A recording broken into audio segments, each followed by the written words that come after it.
अस्सलाम वालेकुम प्यारे लोगों, कायदे आज़म न्यूज़ के साथ मैं हूं आपका मेज़बान एजाज़ ताहिर। आज यहाँ हम गैर रस्मी मुलाकात और गैर रस्मी गपशप के लिए गुलशन पार्क में मौजूद हैं। दस्तरखान से फ्री होके आज हमने सोचा कि एक गैर रस्मी सी मजलिस, गैर रस्मी सी महफ़िल होनी चाहिए जिसमें गपशप होगी, अदब के हवाले से, म्यूज़िक के हवाले से और बहुत सी ऐसी चीज़ें जो आप हमसे पूछना चाहते हैं, और उन बहुत से सवालों के जवाब इंशाल्लाह आपको इस वीडियो में मिलेंगे। तो इस वीडियो में सबसे पहले मैं चाहूँगा कि डॉक्टर असद आज की इस गैर रस्मी मुलाकात के हवाले से कुछ बताएँ और अपनी डायरी से इस वीडियो की शुरुआत करें। बिस्मिल्लाह डॉक्टर साहब। जी, बिस्मिल्लाहिर्रहमानिर्रहीम। थैंक यू वेरी मच एजाज़ भाई। डायरी को हम बाद में डिस्कस करते हैं, तो पहले हम अपने फॉर्मल एजेंडे पे जो मेरे ज़हन में था। तो एजाज़ भाई, वो आपने सुना है ना कि क्या है वो अपने ही दाम में सयाद, अपने दाम में सयाद आ गया। अपने दाम में सयाद आ गया। तो आज हमने सोचा कि प्यारे लोगों को जो है ना वो कायदे न्यूज़ के होस्ट का ही इंटरव्यू किया जाए। ठीक है जी। ठीक है। Interview with the host. ठीक है जी। तो हमारा आज का जो है ना वो मौजू यही है। और इजाज़ भाई, मैंने क्यों सोचा ये, जी जी बिस्मिल्लाह। वो मेरी वालदा मरहुमा बचपन में ही मुझे कहती थी, यार तू बोलदा बहुत है। ये मैं बहुत बतूनी वाक़या हूँ जी जी बचपन से। तो मैंने नोट किया कि जब भी हम लोग इकट्ठे होते थे दस्तरखान पे, यस यस। तो ज़्यादातर मैं ही बोले जा रहा होता था और बाज़ दफ़ा दूसरों को इंटरप्ट भी कर देता हूँ। तो इसलिए गुस्ताखी माफ़ कर दिया करें। क्या कहना चाहिए, बचपन में मुझे चुप रहने के लिए बाकायदा पैसे दिए जाते थे कि यार 2 चुप कर जा, लेकिन वो नहीं रहा जाता था। लेकिन बहरहाल अभी वो ख़ामी जो है ना एक सॉर्ट ऑफ खूबी बन गई है। ठीक है जी। तो ख़ैर मैंने ये सोचा कि एजाज़ भाई आपको जो है ना वो आपके साथ हमारी मुलाकातें चल रही हैं दस्तरखान पे। जी जी। लेकिन ऑनेस्टली कभी आप एग्री करेंगे ना, मैंने आपसे आपका फॉर्मल तारुफ जो है ना वो मांगा, ना आपने कभी दिया। लेकिन मैं जूं-जूं आपसे मिल रहा हूँ, आपके साथ इंटरेक्ट करने का मौका मिल रहा है और आपकी मैंने पोस्ट भी देख रहा हूँ फेसबुक पे और वैसे भी, तो मुझे लगा कि यार कुछ तो है जिसकी पर्दादारी है। ठीक है ना? तो there is something interesting about you, और माशाल्लाह आप बड़े वर्सटाइल शख्सियत हैं। और जिसमें मैंने जो नोट किया, ख़ास तौर पे आपका आई थिंक के नाम से पेज भी है, और ये कायदे-ए-आज़म चैनल भी एक बड़ी ज़बरदस्त इनोवेशन है। आपके साथ डॉक्टर साहब होते हैं, डॉक्टर अवैस साहब। तो मैं फेसबुक पे भी देख रहा था जाज़ भाई कि आप माशाल्लाह म्यूज़िक से बड़ा शग़फ रखते हैं। फिर आप और म्यूज़िक भी ख़ास कोई आर्ट टाइप जो मैं देख रहा था पुराने लगे होते हैं। फिर उसके बाद शायरी से भी आपको माशाल्लाह है काफ़ी शग़फ, यानी आप फ़नून लतीफ़ा कह सकते हैं। और फिर इसके बाद यू नो अदब से भी। अभी आपके साथ सिटिंग हो रही थी हमारी वो कोयटा महफ़िल नाश्ते पे, तो आपने नाम लिए कि आपके डायरेक्ट इंटरेक्शन थे अनवर मसूद साहब, बड़े-बड़े नाम जो हैं, ज़मीर जाफ़री साहब, वो भी हम आपसे पूछेंगे उनके कि हाँ, ये सफ़र कैसा है? तो मैं चू टू क फिर मैं खुद ही ज़्यादा बोले जा रहा हूँ, तो मैंने सोचा है कि अब मैं इसको कट शॉर्ट करता हूँ और मैं मेरा पहला जो है ना वो आपसे ये सवाल होगा, अपनी मिसाल देते हुए कि मुझे ये लगता है कि एजाज़ भाई कि बचपन से ही मेरे अंदर मैं थोड़ी-सी रोमांटिक शख्सियत हूँ, ठीक है? और मुझे ये म्यूज़िक, ठीक है? और शायरी और अदब, रोमांटिक अदब, ठीक है ना? वो शुरू से ही पसंद था, तो ज़ाहिर है उसकी वज़ह से फिर वो सिलसिला अभी तक चलता आ रहा है, ठीक है? तो आपके साथ इसका कैसे, इन इन चीज़ों का कैसे जो है ना वो आप इसको कैसे रिलेट करेंगे अपने साथ? आप कैसे आए इस तरफ? जी, सबसे पहले तो बहुत शुक्रिया डॉक्टर असद इम्तियाज़ आपका कि आपकी मोहब्बत है कि आपके ज़हन में आज ऐसा आइडिया था कि मुझसे गपशप इस हवाले से की जाए। बल्कि सभी दोस्तों का, शकील भाई का, डार साहब का, डॉक्टर अवैस और सऊद भाई का मैं बहुत शुक्रगुज़ार हूँ। डॉक्टर साहब, ये शौक की जो बात की आपने और अमूमन ज़ौक भी साथ। ज़ौक की भी जो बात की, और इसका अमूमी इंटरव्यूज़ में यही होता है कि ये मुझे बचपन से था, और यहाँ पे भी यही वाला सीन है कि वाला साहब चूँकि स्कूल टीचर थे और उनका इकबाल से बड़ा इश्क था। तो सारे बेटों में हम 7 भाई थे, सब बच्चों में मैं उनका स्पेशल बेटा था। और मुझे ये कहते थे कि जो नवाए वक़्त में, तब आपको याद होगा कि फरमूदाते इकबाल आते थे। तो मुझे कहते कि ये ना यार, ये कटिंग जो है ना मुझे शाम तक सुनानी है, इस पे तुम्हें इनाम दूँगा। तो वहाँ से मेरा ये शौक़ जो है ना शायरी के हवाले से, इवन कि मुझे नहीं था पता होता इकबाल साहब क्या कह रहे हैं। लेकिन मुझे चूँकि ये अच्छा लगता था कि वालिद साहब किसी महफ़िल में, किसी मजलिस में जब इकबाल का कोई शेर सुनाते तो उस पे वाह-वाह होती। तो मुझे अगर से पता नहीं था होता कि इसका मतलब क्या है, इस शेर में कहा क्या गया है। लेकिन वहीं से मेरा जो है ना वो शायरी की तरफ शौक़ पैदा हुआ, और फिर आहिस्ता-आहिस्ता ये शौक़ जो है वो 92 पे आ जाते हैं। 92 में मैं कॉलेज में था इस्लामाबाद, तो कॉलेज अपने मैगज़ीन का चीफ़ एडिटर भी था। तो वहाँ पे हुआ क्या कि दोस्तों ने कहा कि यार आप अच्छा लिखते हैं, तो आपकी बुक पब्लिश होनी चाहिए। तब 92 में दोस्तों ने आपस में पैसे इकट्ठे करके तो पहली किताब जो है ना वो सूरज को ढलता देख लेना।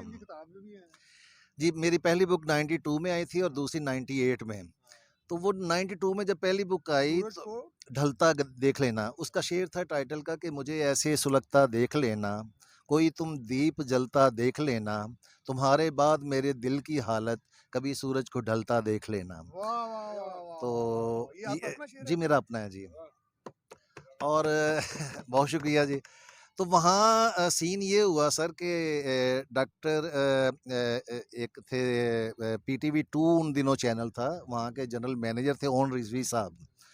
तो उनका बेटा मेरा दोस्त था इमरान। तो वो कहने लगा एजाज़ भाई, ज़मीर जाफ़री साहब मेरे अब्बू के दोस्त हैं, तो आप अपनी किताब दीजिएगा, मैं उनको दिखाऊँगा। मैंने अब सोचा कि कहाँ मैं और कहाँ सैयद ज़मीर जाफ़री साहब, तो ये बड़ी जो है ना, अच्छा यहाँ पे बड़ी दिलचस्प सूरत-ए-हाल ये हुई कि कुछ अरसे बाद मैंने पूछा यार वो उन्होंने कुछ राय दी है कि मैंने क्या लिखा है? तो कहने लगा नहीं अभी तक नहीं, जो है ना वो उन्होंने कुछ बताया। पेशावर मोड़ इस्लामाबाद जानते होंगे आप सब कि पेशावर मोड़ बैंक में मैं और मेरा एक क्लास फेलो ज़ाहिद हम खड़े थे। तो एक बुज़ुर्ग आए, उनको सर मैंने जगह दे दी बैठने के लिए। अच्छा जब बैठने की जगह दी तो मैं सोच रहा हूँ कि यार काश ये बुज़ुर्ग ज़मीर जाफ़री साहब हों। अच्छा। तो उनके हाथ में जो चेक बुक थी उसके ऊपर लिखा हुआ था सैयद ज़मीर जाफ़री। वाह! तो कैसे देखिए ड्रामेटिकली और किस खूबसूरत अंदाज़ में हमारी मुलाकात होती है। हुँ। अच्छा मैंने ज़ाहद को बताया, उसका अदब से इतना नहीं था, तो मैंने कहा ज़ाहद ये जानते हो ये कौन है? कौन है? मैं ज़मीर जाफ़री साहब। अच्छा वो जिनको किताब भिजवाई थी? वो फ़ौरन जाके कहता है सर अस्सलाम वालेकुम, सर ये मेरे दोस्त हैं एजाज़ ताहिर, सर इनको भी आप वाला शौक है सर। वो एक साँस में बड़ी बहुत बातें, अच्छा भाई अच्छा, अच्छा माशाल्लाह आप भी लिखते हैं, ये उनका स्टाइल था। हाँ, बिल्कुल बहुत अच्छा तो है। क्या भाई ये आप करते क्या हैं? तो जब सारी बात की मैंने कहा सर आप तक मेरी बुक नहीं पहुँची? किसको दी थी आपने? मैंने कहा ओन रिज़वी साहब को। तो बड़ी खूबसूरत जैसे मज़ाक उनकी तबीयत में था, तो कहते हैं जो बंदा है ही ऑन उसने मुझे कहाँ पहुँचानी थी। सही है। तो वो सिलसिला अब लिखने का उस वहाँ से ज़्यादा तक़वियत पकड़ गया, और वहाँ से इस कदर हौसला अफ़ज़ाई हुई। इफ्तिख़ार आरिफ़ साहब, oh! Ahmad great Faraz name. साहब, वाह, वाह, वाह! शबनम शकील आप साहिबा, मिले हो इनसे? अनवर जी उनके साथ मैंने बहुत से मुशायरों में अल्हम्दुलिल्लाह टीवी के बहुत से मुशायरों में, और फिर वहाँ से ही ये सारे मामलात और सारा सिलसिला शुरू हुआ। तो बढ़ता गया सिलसिला, फिर फाइनली 98 में दूसरी मेरी बुक जिसके लिए अनवर मसूद साहब ने लिखा, शबनम शकील साहिबा ने उसके बारे में लिखा मेरी बुक के हवाले से, खुद ज़मीर जाफ़री साहब ने लिखा। तो वो 98 में धनक खुशबू के नाम से, धनक खुशबू शायरी की की। जी शायरी की। तो बस इसी तरह ये सिलसिला जो है ना वो परवान चढ़ता गया, और इस्लामाबाद में एमआर का प्रोजेक्ट, अस्करी चौदह का, और काफ़ी अच्छे-अच्छे बड़े-बड़े प्रोजेक्ट्स जो हैं अल्हम्दुलिल्लाह मैंने किए हैं। और इनके करने के बाद फिर मैं सऊदीया चला गया, वहाँ बहुत बड़ी कंपनी में मैं जॉब कर रहा था, तो वहाँ डैम्स के प्रोजेक्ट थे जहाँ पे मैं था। तो बाय प्रोफ़ेशन यूँ इस तरह समझ लें कि 92 से ऑनवर्ड मैं इंजीनियर हूँ, सिविल इंजीनियरिंग के हवाले से। तो बहुत से लोग कहते हैं कि यार ये बड़ा कंट्रास्ट सा है अदब, शायरी और इंजीनियरिंग के हवाले से। तो वो मुज़फ़्फ़र वारसी साहब का मुझे इस हवाले से शेर याद आ गया कि सोचता हूँ कि अब अंजाम सफ़र क्या होगा? लोग भी कांच के हैं, राह भी पथरीले हैं। तो ये अदब वाली लाइन इतनी नाजुक और इतनी सॉफ्ट और इंजीनियरिंग वाली वो पत्थरों वाली, तो कंट्रास्ट तो बहुत है। लेकिन वही मीर जाफ़री साहब भी कहते थे कि जो बंदे का असल होता है वो ज़ाहिर होके रहता है। तो यूँ इस तरह ये सारी चीज़ें जैसे जो है ना वो डॉक्टर अब डायरी आपके लिख रहे सामने हैं, जी, जी। वो कुछ भी हो सकता है। जी, ये बिल्कुल मछली ऐसा दरख्त में भी चढ़ सकती है। है। अगर डॉक्टर डायरी लिख सकते हैं तो ये तो हो गया ना आपका सफ़र और अदब के हवाले से। तो जाज़ भाई अब आ जाएँ म्यूज़िक। जी, जी। शायरी भी इसमें किसी हद आती है। सुना है कि कहंदे ने, जी, जी, जी। मेरी मिसाल ना समझें, नहीं, नहीं। कि सुना है कि इसके लिए मोहब्बत करना, समझने के लिए इस पैशन को बड़ा ज़रूरी है। और कुछ लोग तो कहते हैं कि नहीं, नाकाम मोहब्बत करना जो है ना वो ज़्यादा ज़रूरी है। वैसे आई थिंक अदरवाइज़, मेरे ख़्याल में कामयाब मोहब्बत जो है ना वो ज़्यादा हाँ, वही अच्छा ज़रूरी है। तो अगर आप, मैं आपसे पूछना चाहूँगा कि आप इससे एग्री करते हैं कि जैसे किसी ने कहा एक और चीज़ भी, कि जून एलिया ने कहा कि जी जो ना दुनिया में अदब ज़्यादातर हसास लोगों ने लिखा और हसास लोग ज़्यादातर उदास ही रहते हैं। जी, जी। तो लेकिन मैंने माशाल्लाह आप में आपकी सेंस ऑफ ह्यूमर से मज़ा बहुत ज़बरदस्त पाई। और मैं ये पूछना चाहूँगा कि क्या तहरीक बनी अभी तक भी? असल चीज़ ये है कि अभी भी आपका जो माशाल्लाह जो ज़ौक़ शौक़ है इन चीज़ों के हवाले से, मैं देख रहा हूँ कि वो यंग है, तो इसके पीछे राज़ क्या है?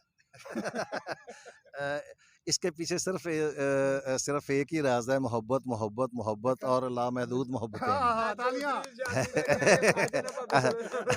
नहीं, यहाँ पे मोहब्बत की बात हो रही है, शादी की नहीं, हाँ, क्योंकि ये 2 अलग चीज़ें हैं। हाँ, बिल्कुल सही। वो मीर जाफ़री साहब कहा करते थे, जब महबूबा आपकी बीवी बन जाती है ना, हाँ, तो मोहब्बत ख़त्म हो जाती है। तो आपने नहीं, ना नहीं, यहाँ मैं इंटरप्ट करूँगा, जी, जी। Sorry, sorry. नहीं, नहीं, आप ज़्यादा खुली-डुली बात हो रही है तो। देखिए जी, मैं honestly speaking, my experience is otherwise. जी, जी, जी, please. I personally somehow feel कि once you are sure about, देखें मोहब्बत एक हकीकत है जी, जी।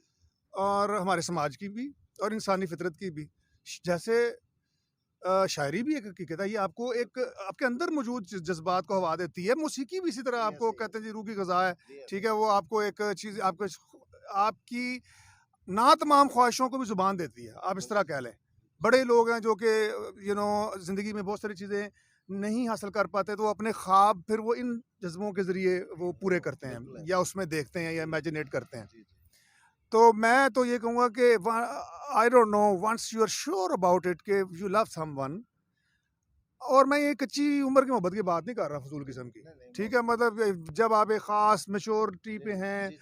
और and you are serious about something, your, तो मैं ये समझता हूँ कि how can you let go of the person you love? अगर आप किसी को बताओ, आप उसको जाने कैसे दे सकते हैं? आप जाने नहीं दे सकते, number 1।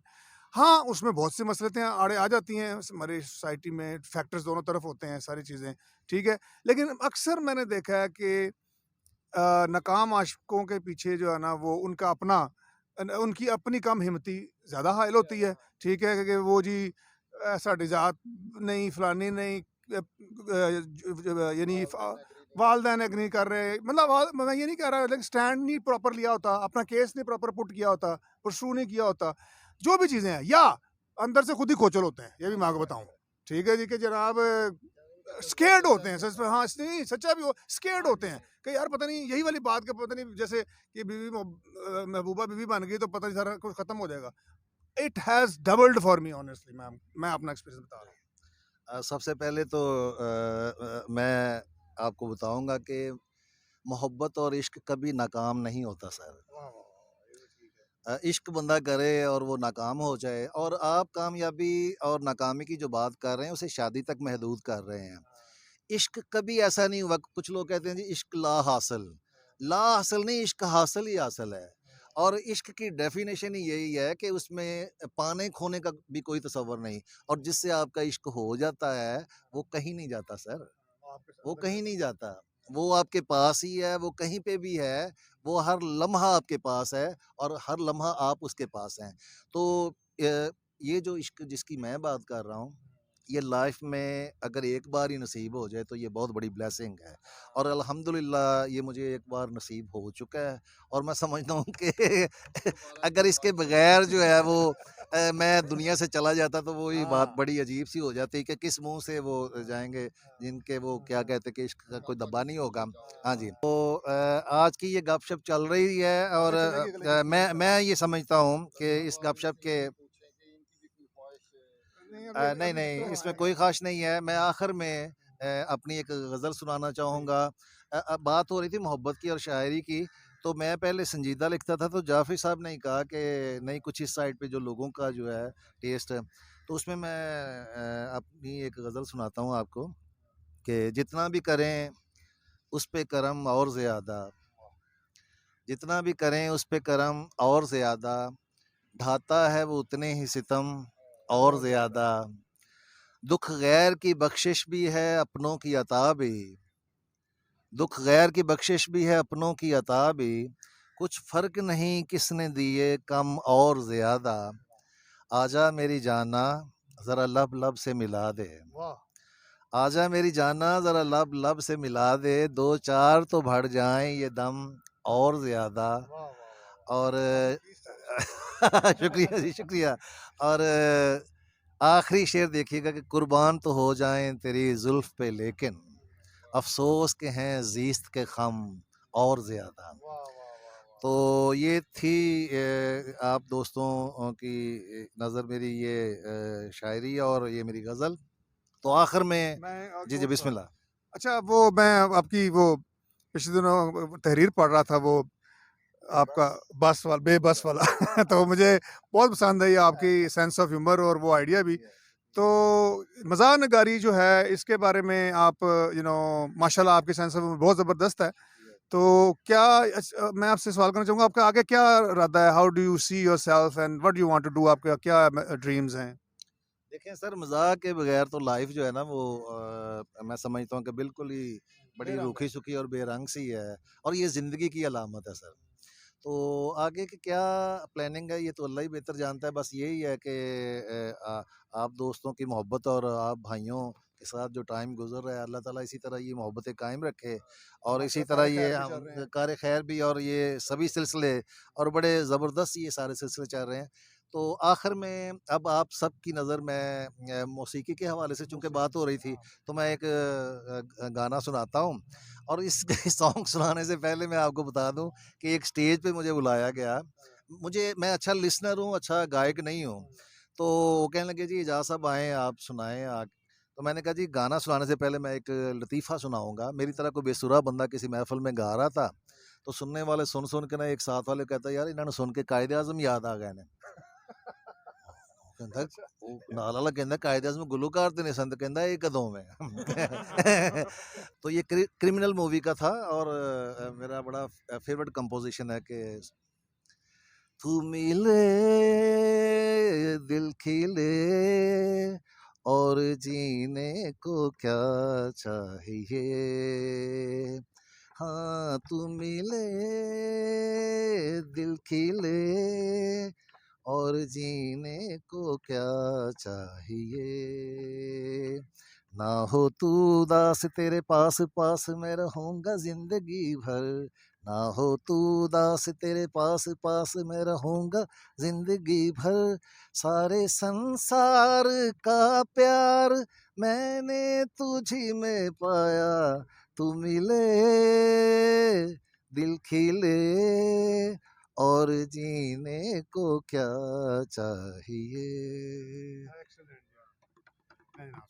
Thank you very much Ejaz भाई। और हमारे जो साथ हमारे यहाँ पे लाइव ऑडियंसेस हैं सैयद सऊद और नईम डार साहब, शकील कंबो साहब और हमारे जो behind the camera doctor Awais साहब, आपका भी शुक्रिया कि आपने बड़ी धीरज से हमारी जो है ना वो बातें सुनी। आई होप आप बोर नहीं हुए होंगे एंड एनवायरनमेंट बड़ी अच्छी है और वी आर लुकिंग फॉरवर्ड के इंशाल्लाह यहाँ पे हम कुछ और भी सेशंस करेंगे। ठीक है जी, थैंक यू वेरी मच जी, टिल वी मीट अगेन। हाफिज़।